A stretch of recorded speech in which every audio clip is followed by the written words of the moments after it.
It's time for Fire Field Vision, powered by NovaCare. Frank Clopas, Paul Tenorio, me, I'm Fred Hubner, and we've talked a lot about the first half, the first 45 minutes, probably the best 45 minutes of the season for the Chicago Fire. I mean, we're going to talk about some of those good things and exactly why it was so good. 100%. I mean, we talked with Paul. We watched the game. We went over, and we talked about it. I think in possession, I think they were so good. Their ability now, when they needed to play quick, they did. When they needed to slow the game down, they did. When they switched the point of attack, they had, you know, LA chasing, defend. When they needed to play and break in transition, they made good decisions. You know, so I think for me, the 45 minutes, and then you get the 2 goals in, you know, in a great build-up play, and I think was excellent. And you know, obviously, things don't always work out over 90 minutes. You know, little things did happen that second half that we talked about, right, Paul? And I know we're going to show some clips also. Yeah, I mean, I think for me, you know, I grew up in playing a possession-style soccer. I know transition and counter-attacking soccer is big right now, counter-pressing, all of that. But when I watched the Fire last year, I think we talked about this a lot over the course of last season. This was a team that had trouble keeping the ball.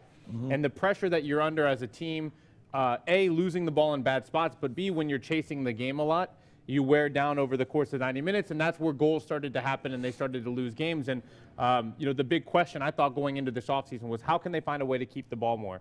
And some of the clips we have here today will show a much better job at keeping possession, working the ball around the field, and setting up opportunities by being patient on the ball, which is just as important as finding that killer pass. I agree with you, and I think you said a very good point. I think when you lose the ball, and I think the momentum changes, which happened in the second half, you give up goals. And I felt the second half, I think, as good of midfield players they do have with Dax and Schweinsteiger and Juninho, I think a lot of times they bypass the midfield.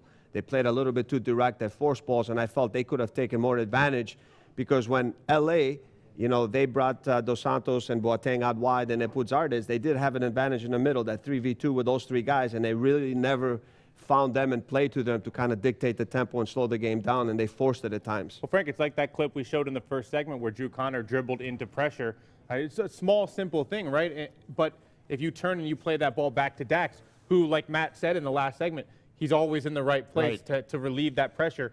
That's a lesson Drew will learn just by playing, but those are the moments and the differences between this year's Fire team and last, is that Dax knows to be right there to relieve that pressure, keep the ball, and that's how you're going to break a team down. And they always want the ball.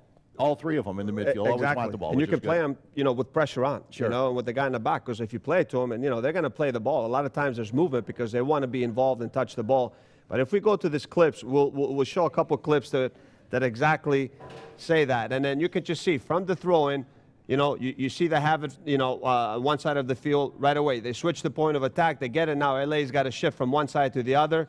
You know, Juninho gets it here. And now just quick little, they slow it down. You know, they pick up the pace. They get it there with Dax. There's movement. One guy goes. The spaces are filled. Connor gets it. He gets it. He moves away to create that space. Again, from one side of the field, they're able to break pressure and now switch the point of attack to the other side. And it's very difficult for teams not to stay organized like LA. You know, there's bigger gaps. Spaces are going to be there. And you see Akan does a very good job. George plays it in, plays it back outside. Dax gets it. Juninho's open. And just a great opportunity with about 15, 20 passes, you know? And Frank, it's like you're saying, it's knowing when to speed the game up. It's knowing when to slow the game down as well. And it's a similar thing here. Look at the pressure LA's applying. They're playing out of the back, playing out of pressure, quick, short passes, boop, boop, boop, turn, switch the ball, knock it to the other side. Now you're out of pressure, and look at the space you're in on the left-hand side because you're able to play out of pressure like that. This is the kind of movement and passing you want to see if you're a Fire. And then you've got a player like Akam who can carry the ball in space and create a dangerous opportunity with the pass when you work the ball and find somebody like that. Yeah, and then you have the ability to move your team up and be better organized because those second balls that come out, now you're able to win. And now, obviously, you see the ball coming out. You know, LA's a little bit tired. You know, Dax is in a good position. He picks this one up. He gets it. Pressure back on. He finds a calm little combination here, which leads to the PK. It's just like what Lampson said. Dax in the right, the little things, right? Being in the right lane to intercept that pass and start the counterattack right away. And then for me, when you organize, and they did very well. A long diagonal goal by Van Damme, and then just Dax's ability to recognize one-touch pass in transition. And this where the Fire is deadly. And this where they were able to do. When he was on in transition, they played it. When he wasn't on, they kept the ball. So their decision-making on the ball was fantastic. And I want to note, again, we've talked a lot about how Akam has grown. We're talking right now about keeping the ball in possession. But when you're patient in possession, it opens up space, like Frank said. And you see when you have a player like Akam in space like that, he picks up the ball, he turns, within a few touches, he's covered 30 yards of space. And now, instead of covering the next 30 yards to try to get to the box, he picks his head up, he sees Nikolic making the run, he plays the ball in, and it's a goal. This is the kind of stuff that happens with movement, with patience, with an understanding for your teammates. It's a much different Fire team than we saw last year.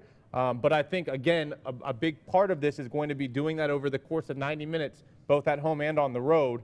I think LA in the first half gave a lot of space, too much space, and the Fire took advantage of it. You have to maintain that level of composure when they're pressing you high, and I think there were some times in the second half where they rushed things, they forced passes versus staying patient. That led to turnovers, and that led to opportunity. I agree with you, and I think, that was a different. I think they wanted to push to get that third goal, and then at times they played a little bit direct. They bypassed it. Of course, obviously, the pressure that LA came up, that urgency, they were down 2-0. They pushed the game. I think the turnovers then, I think hurt the Fire a little bit because they lost the momentum. Then LA had the pressure on. They dropped a little bit too deep, a little bit the second half. Now, LA was able to win those second balls as they were being cleared, and then the pressure was on. That was Fire Field Vision, powered by NovaCare. The Chicago Fire taking on the Seattle Sounders this coming Saturday, an 8 o'clock start at Toyota Park. Get your tickets at chicago-fire.com.